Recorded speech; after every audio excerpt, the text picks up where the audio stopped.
Pura Kahyangan Jagat Duhur Natarsari Apuan yang berada persis di tengah-tengah desa Pakraman Apuan, Desa Apuan, Kecamatan Baturiti, Kabupaten Tabanan, Provinsi Bali, memiliki jarak tempuh dari pusat kota Tabanan yaitu sekitar 23 km.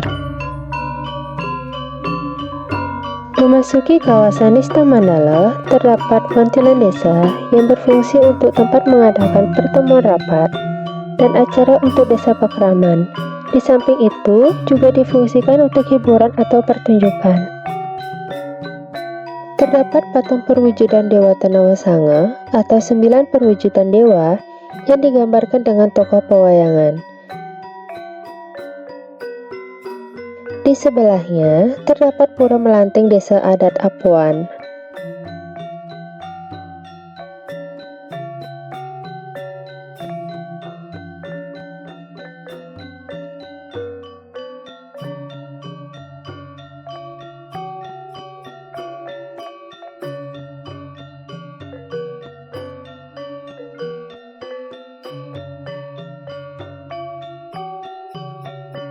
Memasuki kawasan Madya Mandala, terdapat Balai Gunung Rata yang berfungsi untuk menjamu tamu khusus yang datang ke pura.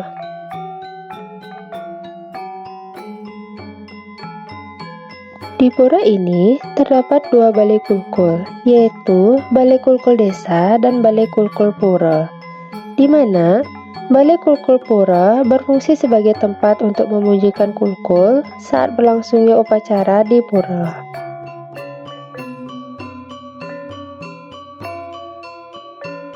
Balai Sakepat terletak di tengah-tengah Madya Mandala atau Jawa Tengah yang berfungsi sebagai tempat pengitaran saat upacara berlangsung.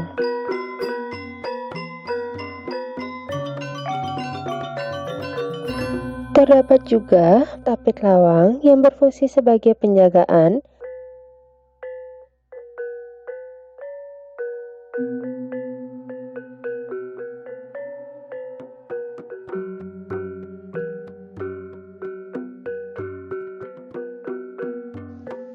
Setelah itu, kita memasuki kawasan utama Mandala. Disinilah upacara pemujaan dan pasupati tapakan atau pemberian taksu atau pemberian nyawa berlangsung. Di pura ini terdapat petinggi pokok, yaitu Padma Pajenengan yang berstana Hyang Siwa Pasupati. Bermula dari datangnya beberapa tokoh kerajaan Majapahit ke Bali yang menerima wahyu untuk pergi ke Munduk Bias yang terletak di dalam Nusa, kemudian datang ke Bali dan akhirnya sampai di Natarsari. Beliau bernama Ida Ratu Wayan Sakti. Setelah itu, beliau bermeditasi. Beliau mendapatkan petunjuk bahwa yang berstana di pura ini adalah Hyang Siwa Pasupati.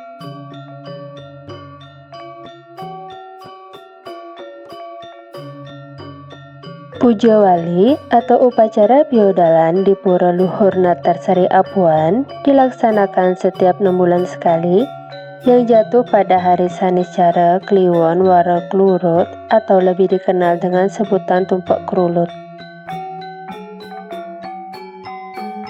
Selain itu, ada 9 perwujudan dewa atau yang disebut dengan Dewa Tanawa Sanga yang digambarkan dengan tokoh pewayangan yang telah diilustrasikan berupa patung pada Nista Mandala sebelumnya. Tokoh pewayangan yang pertama diberi gelar Ratu Sakti Sampati yang merupakan perwujudan dari Sang Hyang Sammu yang menguasai arah mata angin timur laut. Tokoh pewayangan yang kedua diberi gelar Ratu Sakti Sugriwa yang merupakan perwujudan dari Sang Hyang Rudra yang menguasai arah mata angin barat daya. Tokoh pewayangan yang ketiga diberi gelar Ratu Sakti Singanana yang merupakan perwujudan dari Sang Hyang Brahma yang menguasai arah mata angin sebelah selatan. Tokoh pewayangan yang keempat diberi gelar Ratu Sakti Dalam atau Ratu Sakti Nguramade yang merupakan perwujudan dari Sang Hyang Wisnu yang menguasai arah mata angin sebelah utara. Tokoh pewayangan yang kelima diberi gelar Ratu Sakti Rahwana atau Ratu Sakti Ngawerat yang merupakan perwujudan dari Sang Hyang Siwa yang menguasai arah tengah mata angin. Tokoh pewayangan yang keenam diberi gelar Ratu Sakti Sangut atau Ratu Ngurah Ketut yang merupakan perwujudan dari Sang Hyang Mahadewa yang menguasai arah mata angin sebelah barat. Tokoh pewayangan yang ketujuh diberi gelar Ratu Sakti Angade yang merupakan perwujudan dari Sang Hyang Maheswara yang menguasai arah tenggara mata angin. Tokoh pewayangan yang ke-8 diberi gelar Ratu Sakti Anoman yang merupakan perwujudan dari Sang Hyang Iswara yang menguasai arah mata angin sebelah timur. Tokoh pewayangan yang ke-9 diberi gelar Ratu Sakti Anila yang merupakan perwujudan dari Sang Hyang Sangkara yang menguasai arah mata angin barat laut. Padma Tiga atau Plinggi Trimurti merupakan lingga persimpangan Brahma, Wisnu, dan Siwa. Padma yang berada di sebelah kiri merupakan persimpangan ke Pura Tratebang. Kemudian, Padma yang di sebelah kanan merupakan persimpangan Pura Candimas. Dan Padma yang berada di tengah merupakan persimpangan Pura Puncak Resi.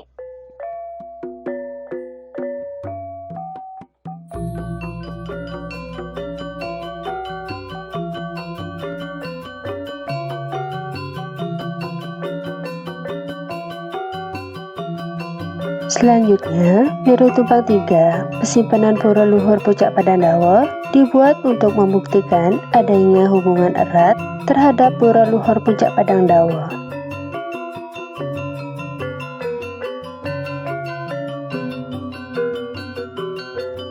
Lalu, ada Padma Persimpangan Besakeh, tempat meningginya Ida Sang Hyang Widiwasa dan sebagai tempat pemujaan ke Gunung Agung. Lingga persimpangan Pura Jati atau persimpangan Pura Batur dibangun karena Ida Betara Dewata Nawasanga memiliki sejarah pernah ditemukan di Pura Batur atau Pura Jati. Di sini berstana Dewa Kemakmuran.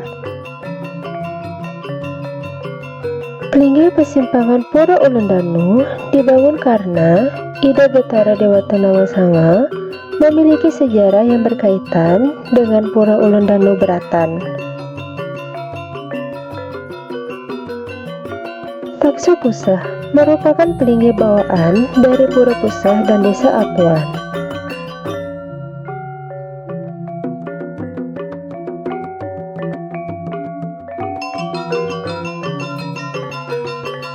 Biru Tumpang Tiga merupakan pelinggi pokok dari Pura Pusah.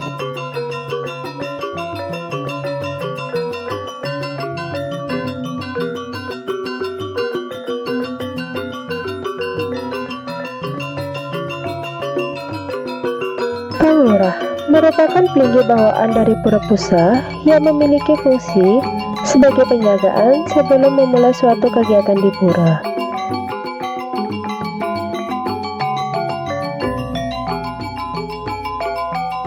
Balai Pemayasan merupakan tempat menaruh sesajen saat upacara berlangsung dan tempat untuk meletakkan tapakan barong Betara Dewata Nawasanga.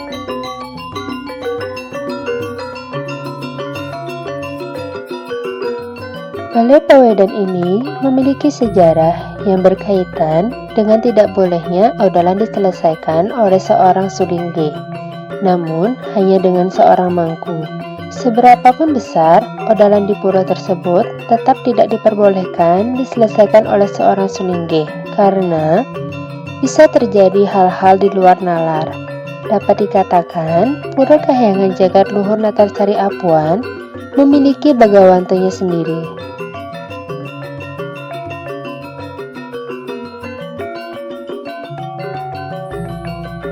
Pelinggi Gedong Persimpenan berfungsi untuk menyimpan Dewata Nawasanga atau disebut juga dengan Tapakan atau Barong, Gunung Siak atau 9 gunung.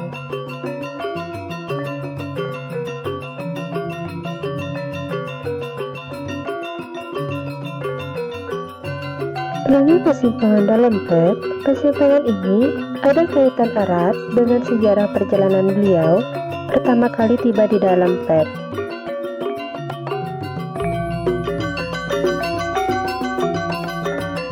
Persimpangan Luhur Kelot atau Pelingi Persimpangan Pura Batu Bolong dibangun atau dibuat karena memang Pura Batu Bolong tersebut memang berkaitan erat dengan susunan yang berada di Pura Kahyangan Jagat Luhur Natasari Apuan. Balai Paruman Tiang 9 tempat meningginya Tapakan atau Barong ketika upacara berlangsung. Balai Paruman Tiang 24 sama seperti balai paruman lainnya. Balai Paruman Tiang 7 memiliki dua fungsi, sebagai balai perselan ketika upacara agung dan sebagai balai untuk meninggi susunan atau tapakan atau barong. Balai Paruman Agung memiliki fungsi yang sama dengan balai paruman sebelumnya.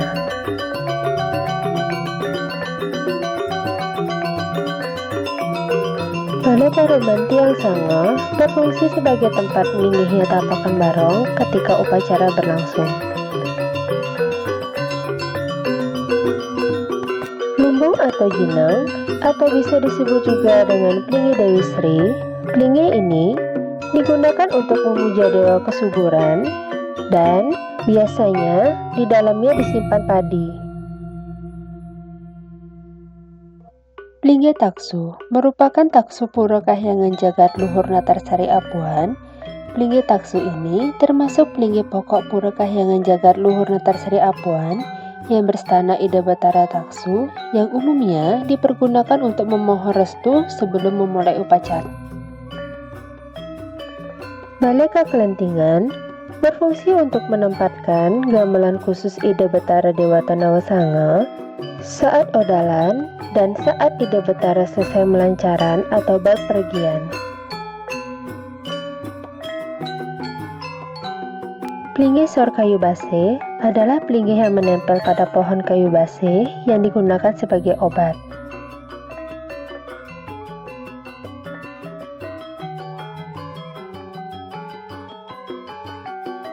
Pura Taman berfungsi sebagai beji pura. Ada beberapa keunikan pura pada saat puja wali atau saat pemujaan. Ini keunikan, gitu. Keunikan di sini sebetulnya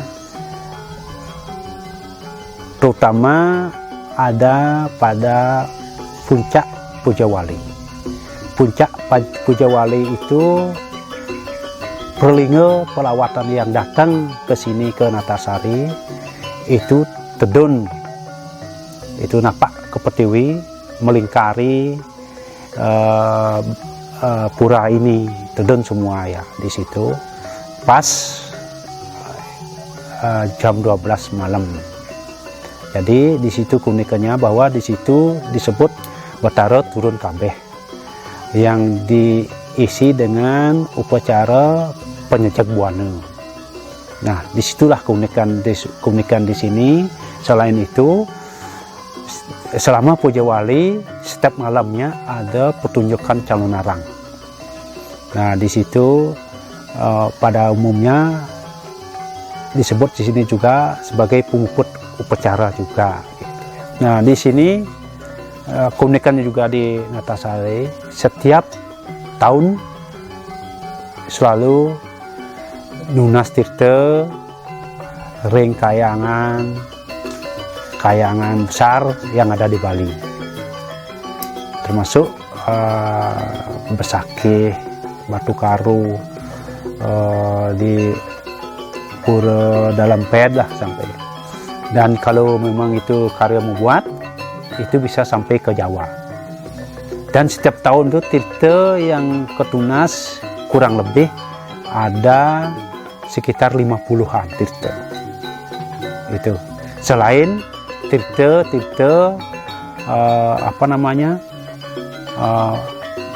pewayang atau pelinggo yang rauh niki, jumlahnya hampir 70 atau 80 itu tirta itu juga diingkup jadi satu untuk puja walinya gitu.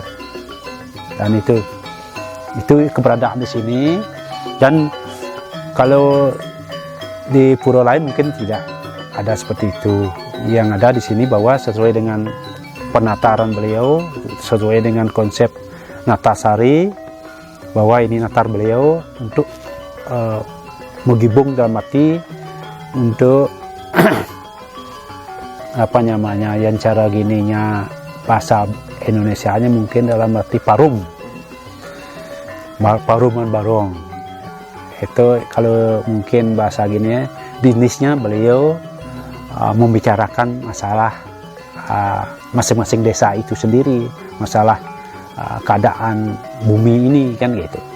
Itu kelebihannya di sini.